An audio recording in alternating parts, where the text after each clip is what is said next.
Bienvenue chez MTB Cooking. Aujourd'hui, on partage une recette d'un pain focaccia avec du levain, très facile à faire et un pain vraiment avec une bonne consistance. On va d'abord prendre de l'eau ainsi que du levain. Il faut être assez précis avec les mesurements et vous pouvez trouver toutes les quantités en dessous de la vidéo. On ajoute un peu de la farine Manitoba que l'on utilise. C'est un type de farine de blé. Après, on ajoute le reste et on ajoute aussi de l'huile d'olive ainsi qu'un peu de sel.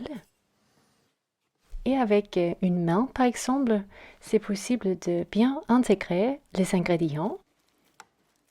Il faut juste intégrer le tout. Du coup, c'est pas important de pétrir. Mais on souhaite juste une boule comme ça, un peu collante.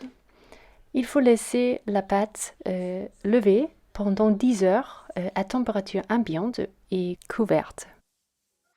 Après les 10 heures, on peut prendre sa pâte et sur une table farineuse, on peut commencer à former une boule de cette pâte.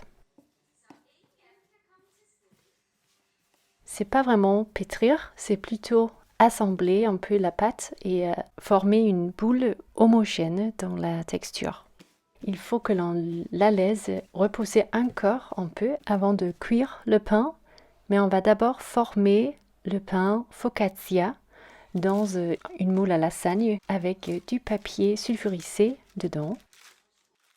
Il faut juste étaler avec les mains comme ça et après laisser la pâte lever encore 5 heures à température ambiante. On peut en même temps faire une huile d'ail avec de l'huile d'olive et de l'ail émincé. Ici, c'est la pâte après les 5 heures extra de levage. Et elle est prête à recevoir l'huile.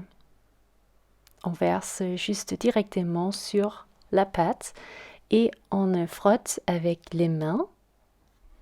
Ensuite, on peut faire des creux en utilisant les doigts. Comme ça, l'huile va se placer dans ces creux. C'est très bien. On ajoute un peu de romarin frais et coupé en petits morceaux, ainsi qu'un peu de sel. Et on verse ça au-dessus du pain.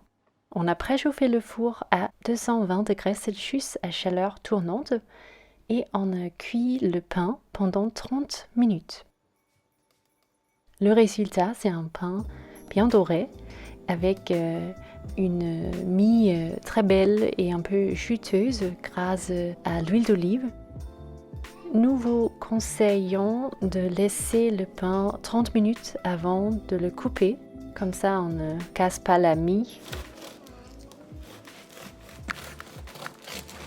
Et le pain est bien croustillant, comme vous pouvez l'entendre sur l'extérieur.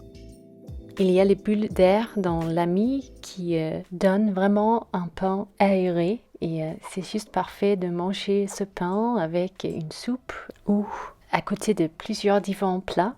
Il n'y a pas de limite.